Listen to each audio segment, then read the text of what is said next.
hard to get the teenager out of us. So I believe, and correct me if I'm wrong in the comments, maybe you're a proper good person.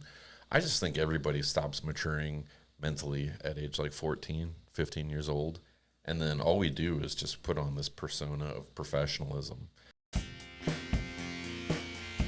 You are listening to The Soapbox. I'm Paul. And I'm Eric. This all started out with a list. What's that all about? So I've compiled a list over the years of things that just bother, things that grind my gears. And I shared that list with you. And I thought, you know what? That would make interesting conversation.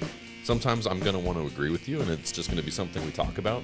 Other times, though, I'm going to want to steel me in the opposite position because I think that's just interesting conversation. Yeah, and keep in mind, I'm always right, but Paul's just a really good debater. Hey. Welcome to The Soapbox. I am your host, Paul Ross, and this is the assistant to the host. Assistant to the... Michael Scott. Michael Scott and Eric Green. I guess Michael Dwight. Scott is Dwight is the assistant. Yeah, that would make me Michael. And that's very appropriate because one of my absolute favorite jokes, and not at all an accidental segue here, is the old, that's what she said. Bob? My mother's coming. That's what she said.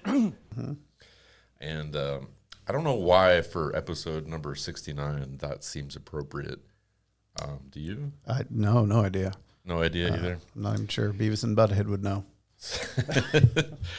So this episode is strictly not about anything other than language and linguistics. And if you think anything else, then shame on you. Because, we don't do themed episodes. Right. I mean, if you go back and watch episode 67, Right. dang it. Don't take it literally. So I came up with a list this time. Eric's usually the list guy, but I was feeling squirrely, and I thought, all right, everybody knows that the number 69 is an innuendo in itself, and why not talk about that? Why not talk about things that get confused as an innuendo, and then what the actual meaning is? So I have got a categorized list here. We've got just general sayings. We've got words with innocent or technical origins.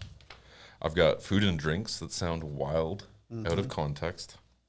Old slang or terms that have aged poorly. And then modern tech terms that may sound a little bit like an innuendo. And I'm going to see, I've got a list here. I'm going to see how many of them are on your list. So my list is just full disclosure, not that I need to, but I just like to. When my ideas are my own, I'll claim them. These came from AI, so I won't agree with all of them. But I also just didn't want to come into this particular episode without some notes. And so I might start here just with the general phrases here. And ironically, it picked one that you have referenced in an earlier episode, and you already know exactly what I'm talking about. Yep. You want to lay it on us? Is it number one or number two? This one's number 2 on my list, but it would be number 1 if you were drafting yours. Yeah. Well, and that's the balls to the wall. Yes. Right. And of course, a lot of folks think that means something else. But what does that actually mean? To go all out fast as you can, Yeah, and the etymology on that one is an aviation throttle that has a ball on the end, goes to the firewall. Yeah. And so presumably, I guess balls to the wall would be you're going to give it everything that you've got. I saw another version of that was balls out. And that was a shipping term for pushing, and they had some technical nautical terms I wasn't familiar with. But basically, there's another kind of ball that you push out, up, whatever. So it doesn't have once you hit puberty, they just drop down, right? Something. You hit the lower boys. But yeah, I wonder if those two kind of came up together, and just maybe now they're conflated. But yeah. Yeah, I mean, honestly, I found myself giggling a little bit when I've said the word balls in a completely appropriate context. Coaching soccer, sure. Looking at a bunch of kids when they're all horsing around. It's like, all right, kids, put your balls away. Yeah. Oops. Right. Dang it. Stop playing with your balls. Oops. It's hard to get the teenager out of us. So I believe, and correct me if I'm wrong in the comments, maybe you're a proper good person. I just think everybody stops maturing mentally at age like 14, 15 years old. And then all we do is just put on this persona of professionalism. But there's another one we talk about internally, I guess, at KTC. I'm not even really sure what it stands for, but FRTs. Right. Yeah. Yeah. Every Federal Research Task. Yeah, every time we talk about a federal research task, I like fight the urge to be like, you do that really well. That's good. All right. You got to see my cornholio. There's cornhole on the list. Let's see. Cornhole. I've got No, didn't Beavis like pull his shirt up and he did cornholio? Yeah, that was whenever he was like really, he either ate too much sugar or had too much caffeine and he lost control of himself and became this other version. I'd like to say I didn't watch that show, but that would be a lie. All right. So next up, man, we're going to let's just go ahead and just surrender the notion that we're going to have any chance at running any kind of Google ads on this one. Demonetized. But blowing your wad. Blowing your wad. Yep. I think we talked about it before because I thought it meant spend all your money, but you were saying it came from a shotgun, filling a cannon or something? Well, my understanding of the term was you have a wad that you put in, like wadding, that you put in a musket. Yeah. But according to the AI, which is the summary of all human knowledge, it is in fact spending all of your money at once, where a wad is a stack of cash. Okay. So, that would make me wrong and you correct. Who's keeping track? Do you have a score sheet over there? For No, real? I don't. All right. So some of these I don't necessarily see the innuendo in, and maybe that's just because I'm a sweet cherubic innocent kind of guy. Pulling out all the stops. I mean, disagree. Maybe the word pull out. Yeah. Can I say butt plugs? I don't know. Maybe that's can I tell a story? If you've got a butt plug story. I do. Not like that, though. Okay. And this was completely derivative. I think there's some comedy group, and I can't remember the name of them off the top of my head. Somebody please in the comment section tell me who this was. They had this joke where they would make prank phone calls, and this was circa 2000, 2001, 2002. Jerky Boys. Jerky Boys. Okay, yeah. I think it was pretty. And they would call up car parts places, and they would say, hello, butt plug. Yeah. So I did this. Yeah. I tried it. I was up in Cedar Point, and I got to Cedar Point the night before we had admission to the park. So we had like a good 6 hours of still awake time in a hotel with no internet and nothing to do because, early 2000s. So we got on the phone. We started, we got a copy of the Yellow Pages. We started calling car parts places. And I got this guy, and I was like, hello, butt plug. And, of course, he goes, did you mean spark plug? I said, no, butt plug. And he paused for a second. He said, I'm sorry, are you saying spark plug? I said, no, butt plug. And he just said, hang on a second. This is a question for my manager. Oh. He went and got the manager. Manager comes on, hey, hello, how's it going? I was like, hello, butt plug. And he's like, spark plug? And you can hear the other guy that was just on the phone. He starts dying laughing because he's like, got me, but got him too. Got you too. So, yes, whoever came up with that originally. So I think we talked about it on a previous episode, but this was, I remember Jerky Boys. It must have been like 98 or something, 97 maybe. Oh, my 96. 96.7. 96. Sorry. Yeah, no, I'm thinking 95, 96, something like that. Because it was, I know we were at my buddy Dan's house. He was like the first person I knew that had an apartment. On his own, right? Not living with parents or whatever. And so we would imitate the Jerky Boys bits. Oh. And we'd do voices, and everyone kind of had their own character, and we'd record them. And somewhere out there is a cassette tape of us doing this. I can't remember I mean, this is low tech stuff, right? Because it was like we had some kind of a tape deck and a mic, and we could record what you hear, it's on the other line, and what we were saying, and it was on speakerphone, something elaborate.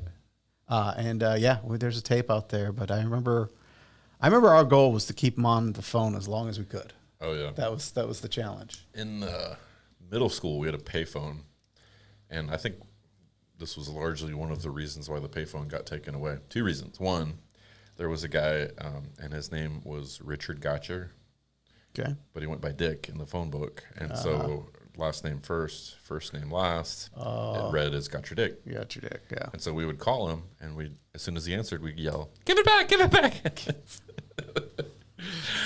That's worth a quarter when you're a middle school kid.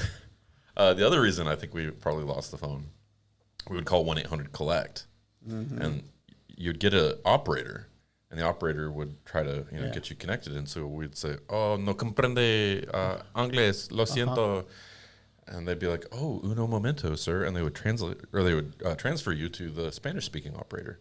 And then they would say, "I don't speak Spanish." But they would say whatever they were going to say, and we'd be like, "Dude, I don't know how I got you. I don't speak Spanish." And we would count the number of times we could get transferred before we got a bilingual operator. Wow. So, yep, 1-800-COLLECT ping pong, which just goes to show you that maybe having the internet is okay. It's not that bad. We'll find out a way to entertain ourselves. For sure. Yeah. All right, next up on my list, and I'm actually just kind of going through them in any kind of order that I feel like. Can you tell me the industry this comes from? The expression is "ride him hard." And put them up wet? Nope. Just ride him hard. That's not a horse thing?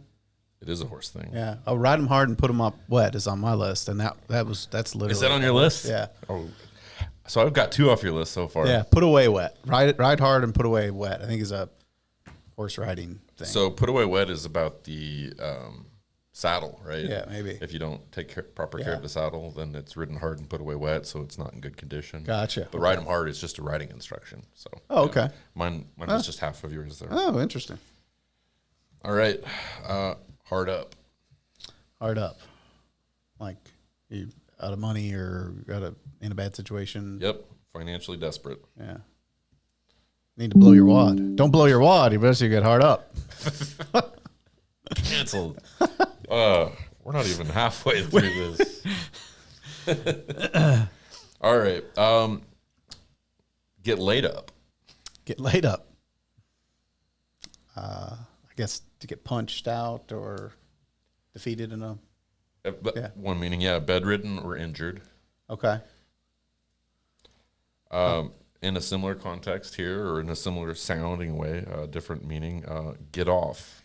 Get off. Like get out of bed, get moving. No, this one actually does mean derive excitement or release, but it started out in a non-sexual context.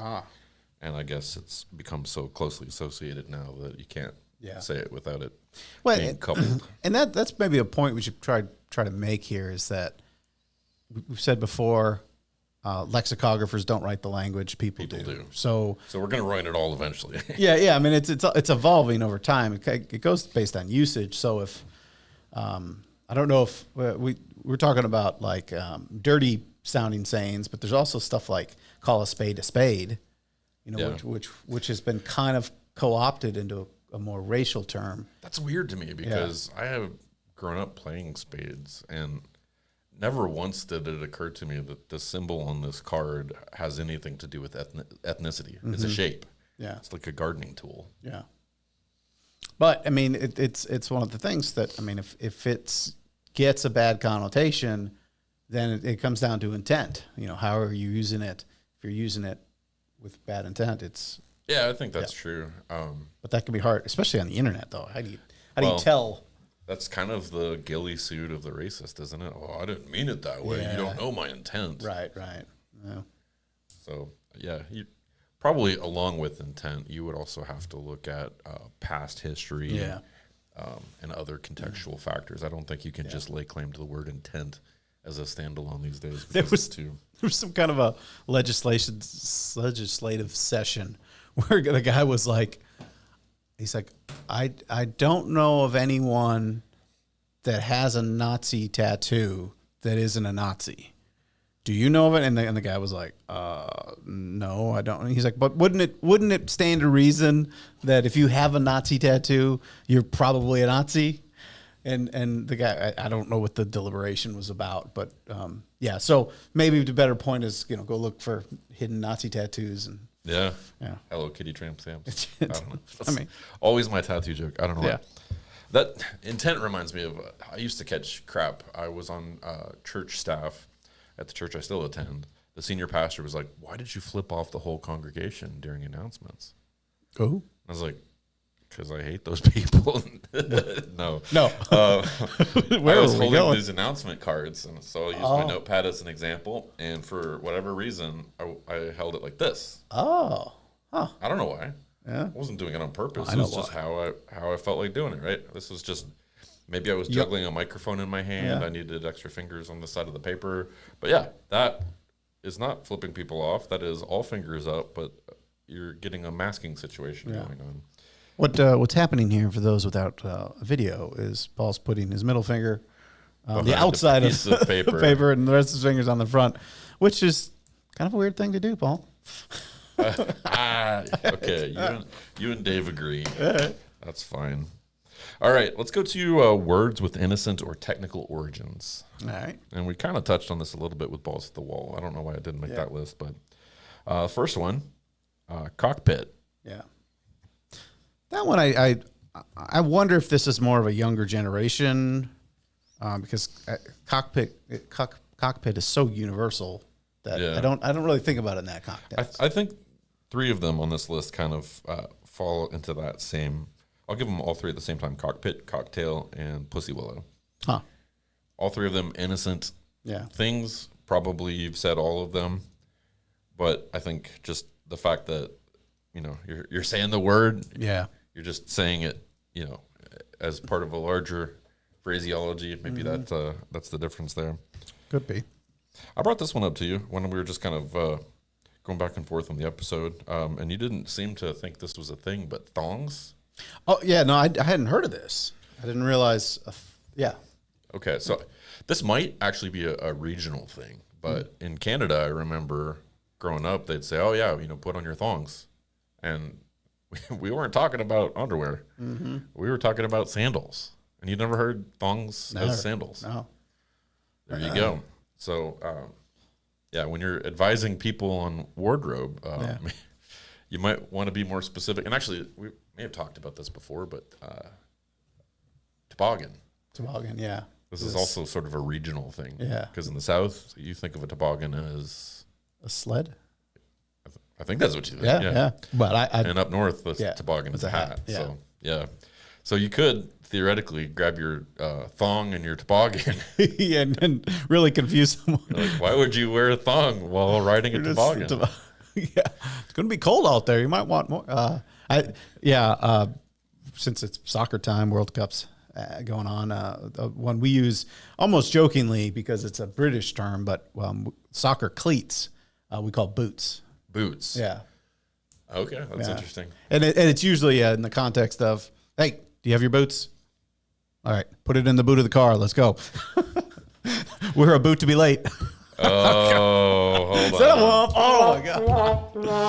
I didn't have it at 2, but when you added the third. Yeah, well, figure, the cocktail and pussy willow and cockpit come in threes. My There bad you jokes go. have to. Okay.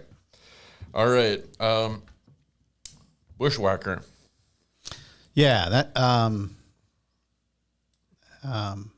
that's literally a device to cut down shrubbery. Someone who traveled through bushes or forests. Okay, the person, right? Yeah. Okay. Again, kind of has that sound. Yeah. What about birds? Do you like birds? Birds? Mm-hmm. Not offending me here yet. I'm saying, do you like birds? Oh, Are you a fan of Sure, birds? sure, birds. Because we have the titmouse. Oh, We also have the booby. okay, I've heard that one. Yep. So Yeah. several birds there. Okay. This one's always bothered me ever since I first heard it years and years ago. And they used to be more prevalent than they are now. But if I need to plug a USB device into my computer in order to make another thing work, what is that called? Plug your USB device. Yeah, let's say I need a separate USB device. Oh, to dongle? Yes. Dongle. Dongle. I mean, doesn't it just sound like, put your dongle away? Yeah. You're in public, sir. Yeah. One, I'll be interested to see if this hits your list. But this one is, I think, person to person based because it's just a word, but it just invokes something for some people. Moist. Yeah. Yeah. I've heard it. It doesn't bother me. Yeah. I think I'm so used to thinking of the word moist as a adjective for good cake. Yeah. Yeah. Because I remember, I think like a Duncan Hines box or something where it was like moist cake. And I'm like, oh, yeah, that cake does sound good. Yeah. So now it's like, in fairness, those Jonas Brothers, were, or at least one of them was eating cake by the ocean. Okay. Do you know what that is? No. No? Well, I don't, it's a song lyric. I don't know what it's from, I guess. Well, it's a song, Okay. Cake by the Ocean, Okay. and it means Yeah, I can imagine. something Yep. that we're not going to say. Something that might be moist. I don't know. Yep, there it is. So it's come full circle. Yeah. It's come full circle. Ben Shapiro would know nothing about this, though, right? Oh. I'm getting more generous with the womp womp Yeah. buttons in these later episodes here. fair. For those of you who don't know, don't Google it. Yes, don't. Last one on my technology list that I want to do is master and slave systems. Oh, yeah, because hard disks, you had the master and the slave. Yeah, and this is not as prominent now, but back in the day, you used to have to move a jumper on a hard drive, and you either had to define physically that a hard drive was the primary drive or a secondary drive based upon whether it was in the master position or the slave position. Do you remember the third setting for that? I don't. There's MA, and there was like SL, and then there was a CS. Oh, this is nerdy. Okay, yeah, hit Yeah. me with it. I don't know. So look, that was stood for cable select. And cable select was a mode that, depending on which part of the IDE ribbon cable the hard drive was plugged into, defined whether it was the master or the slave. Okay. So you could literally change its structure by the cable Is this select. like wiring a jumper Ethernet cable differently? It's still kind of the same. Maybe. Well, Functions the same but different. I think it. Otherwise, it was like changing it from master to slave. It's just instead of having to move the pin, you just moved its position on the cable. Because remember, the ribbons had a little middle position. Yeah, you could okay. plug up, and it was probably an IT. It probably had a really good. Maybe you could just swap the cable and Maybe a server thing. yeah. Who knows? I don't know. Well, learn something new every day. Thanks to Sean, he taught me quite a bit about the inside of. When you guys weren't protecting your area of the cornfield, you were out there moving jumpers on hard drives. in our CPU. Oh, can we go down that road? Yeah, you've done it before. You've done it. Well, I'm going to do it again, and I'm going to keep preaching this message. Stop calling it a CPU if you're talking about the entire computer. That means central processing unit. It's one chip on a motherboard. It's not the whole thing. Anyway. Yeah. All right. Oh, my CPU won't boot up. Yeah. Man, I caught that from somebody here at KTC, and he was trying to sound so professional when he was talking to me about it. And I'm like, dude, you showed your hand. Yeah. You tried to sound sophisticated, but you ignorant, dog. Ignorant. All right, now we're moving into foods. All right. Do you have any that you want to throw out here before I get into mine? Well, yeah, I guess I have two that I'll be curious if they're on there. One is kind of another, it's just a word, but people kind of conflate it with, which is masticate. Yeah, to chew. To chew, but, I don't know. Maybe it's just a rhyming thing. Yeah, would you also put cunning linguist on there then? Maybe. Well, then this would be the other, would be toss someone salad. Would you say someone's and Well- still keep it innocent? I think that the term was originally toss, how I read it was toss someone salad. Like at a dinner table? Well, it's supposedly a tedious task. Really? Yep. Okay, so it had meaning before it had meaning before it had meaning. Yeah. Now maybe with the someone's making the argument that it's a tedious task, and that's why I cut. Oh. I don't know. They just don't appreciate the game. Someone. Yeah. Gross. All right, so we can go straight to Great Britain for this one. Spotted dick. Oh Are you familiar with it? no. Is that Good, then you're a clean guy. Who doesn't eat British steamed pudding? Oh, That's a thing. that's it. Okay. Yep. This is a really good example of how usage changes words, because there are a lot of terms the Brits use that, I mean, would make you blush here.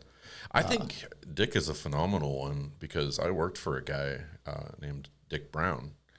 And I asked him one time, I was like, yeah, so why do you go by Dick? He's like, well, only my mom calls me Richard. And I'm like, wow, he's so far removed from how kids are using that these days. That's All right. This one's not quite, it doesn't quite fit, but it's just entertaining to me. I never knew this was the thing. Monkey gland sauce. So apparently in South Africa, that's what they call steak sauce. Oh. And I hope it's not because that's how they're making their steak sauce. That would be gross. That's one of my soapboxes, probably from one of our earliest episodes. I get on the grill. I get some steaks from Critchfield. Shout out Critchfield. And cook them all just like I like them. Serve them to the family. And those monsters just pour that. That steak What sauce. do I a monkey The gland? monkey gland They sauce? pour that monkey gland sauce all over it. I'm just like, why? It's not okay. It's You're not ruining okay. it. I mean, they can do it however they want on March 15th, but otherwise, Right. We didn't celebrate, huh? So how about lady fingers? That's like a cookie or a It is, yeah. pastry or I think, isn't it in tiramisu? probably, yeah. Okay, yeah. Bangers and mash. Like, no, it's not fries and bangers. It is a are. potato product. It is. Bangers would be sausage and mash would be mashed potatoes. Oh, okay, yeah. I used to really love listening to like podcasts or YouTube videos of folks that were from other countries that were doing things that I viewed as like strictly an American thing. And one of them was the Scottish rapper, and he did a whole thing on eating in Scotland, and his big thing was bangers and mash and big green life and moo. Yeah. And you have to listen to him like 10 times just to understand what he's saying, and then you still don't understand it because it's a bunch of Scottish things. Hey, listening to things and not understanding it. A really cool feature I'm starting to see on the streaming platforms now is if you hit the back 30 seconds button, there's an option that it turns on subtitles for 30 seconds. So you can catch it again. That's nice. It's really cool because my kids watch shows with subtitles on, and it's so weird. And I'm not talking about like foreign languages and things like that. My kids just leave the subtitles on, and they watch the show, but they get the word, and I'm like, no, put the words away, watch the thing. And but I do really appreciate it temporarily turning on because it knows you didn't hear what it said. Yeah. Anyway. All right. So we might do one more here. And this one actually is a little wild. Rocky Mountain oysters. I don't. I'm not You ever familiar eaten with the Rocky Mountain oyster before? that. I don't know. I don't kiss and tell. That is a fried bull testicle. Oh, okay. So if anybody ever offers you that, Yeah. just know that if it tastes a little bit like seafood, it's for all the wrong reasons. Oh man. People, come on now. Right. If you're starving to death, I get it, but we've got options now. Yeah. So historical slang or terms that have aged poorly. You ever know anybody that's played some pocket pool? Yeah, that was a. Of course, we're talking about playing with coins in your pocket. Is that how it started? That's how it started. Really? And of course, like all good things, we can't have them nice because we ruin them. Yep. This is one my grandfather used to call me, and it's one of the few I'm willing to say on air because he had some names for me that I don't know if it was a function of being from Western Kentucky or a World War II veteran or just because he was just out there. Loved him. He was such a great guy, but he used to call me Peckerwood. Peckerwood. Now, it's a Southern slang, has controversial origin, but probably it just meant woodpecker, and they were just saying it in a funny way. Huh. What about somebody that might do a little shaft work? Shaft master? I don't know. It's Master Chef. Master. It's a mining term. Okay. Yeah, so if you're doing some shaft work, you're down in the mines. Okay. Hitching up your pants. Okay. Doesn't really sound like an innuendo, does it? No, it doesn't. Yeah. So we're going to just strike that one. Some of these are, yeah. What about fingering a number? Like I know there's fat finger. You can fat finger a phone number or whatever, typing. You're pretty close. Is that fingering? Yeah, fingering a Misdial? number is an old typesetting slang. So Okay. you're literally putting it into the typesetting. Yeah. All right. I have just a few more here. Now we're getting into modern tech. Okay. And we'll start with the old hard reset. Hard reset. Yeah.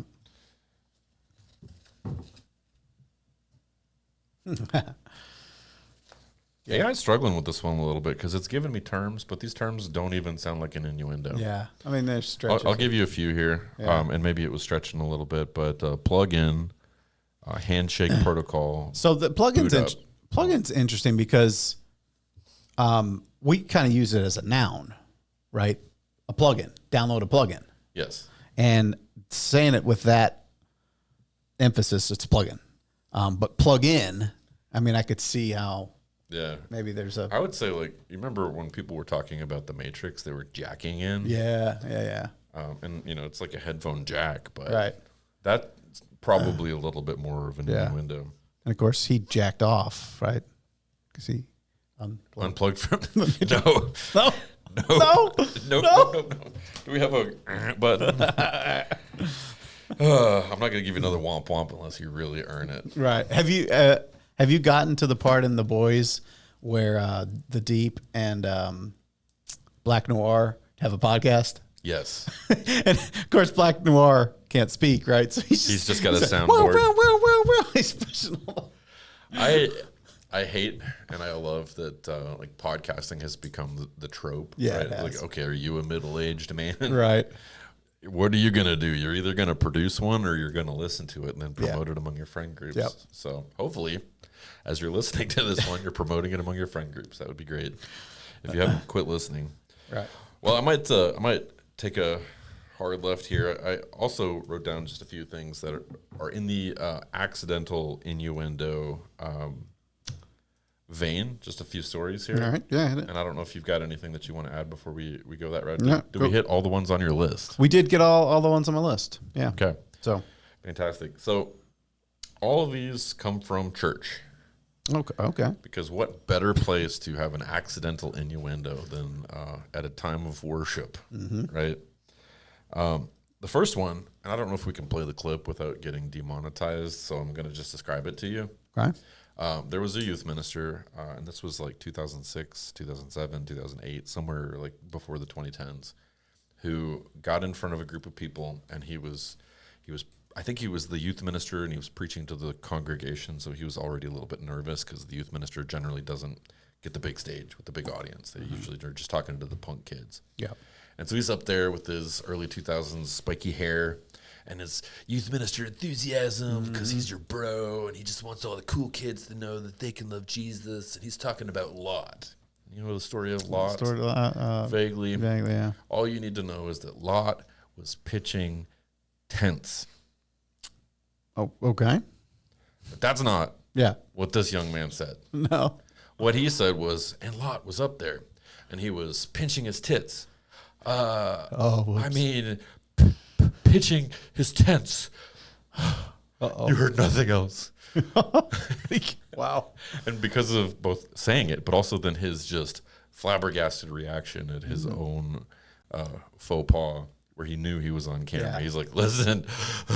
And then he tried to go on, and then he doubled back. He's like, people, come on. Oh, boy. Just completely wrecked it. And I mean, I've seen it in real time. I saw somebody that incorrectly said, I want to go take a sit in the shade. Uh-huh.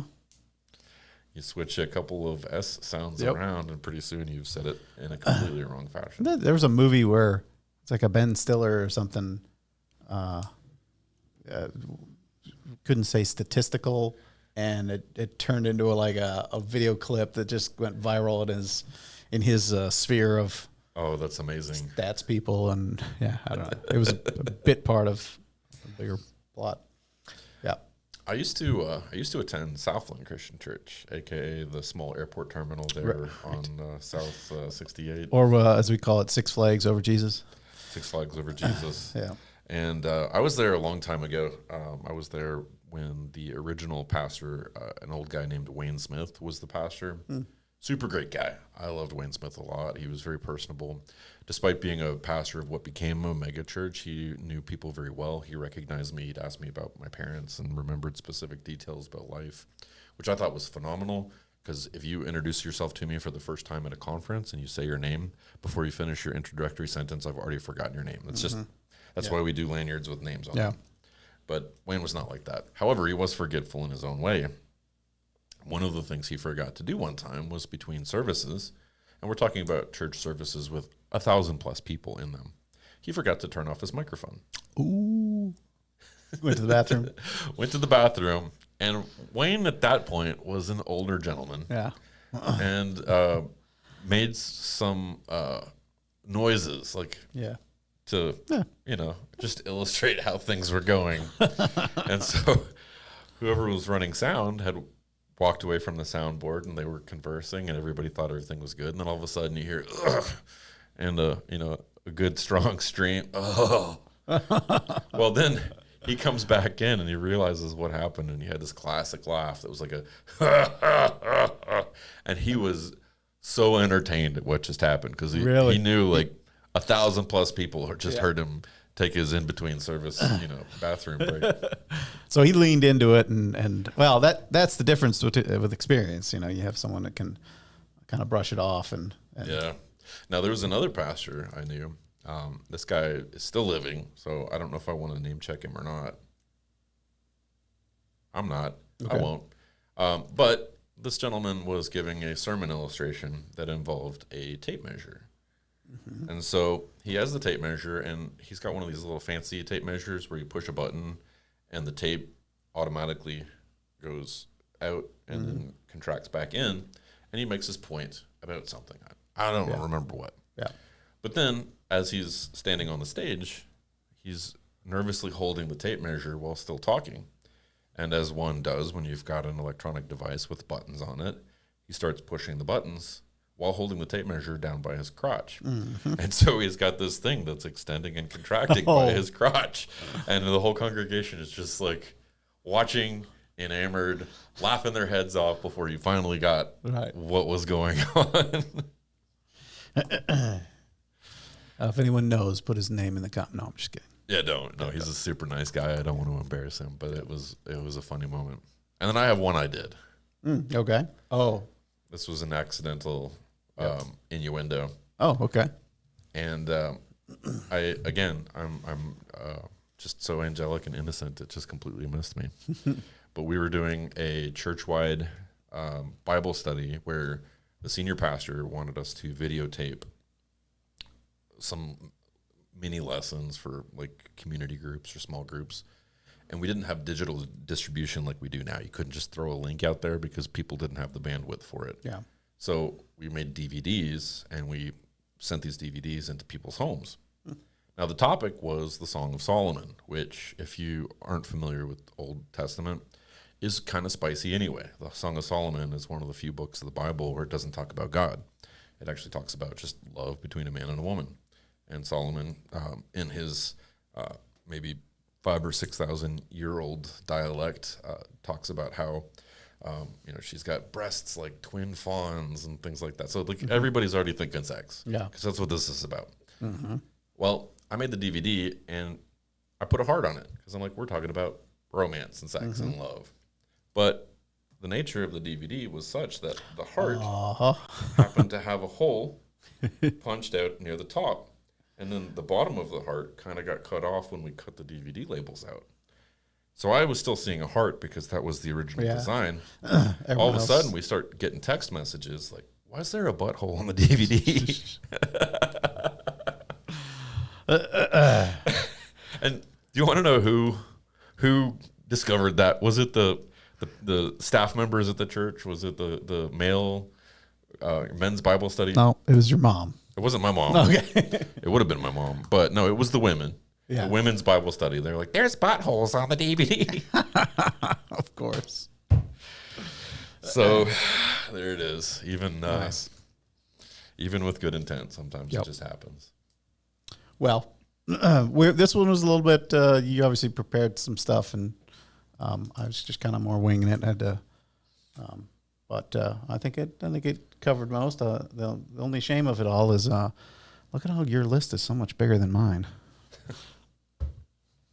That's what she said. We've got a brand new website. What is that site? That is soapboxlex.com. So you can check us out on the web. You can also check us out on your favorite streaming platforms, including, We're on Spotify, we're on Apple, and we're on Amazon. And of course, if you want to check us out and actually see what you're listening to, we do have video as well on YouTube. And I don't know if you knew this, but Spotify does video too.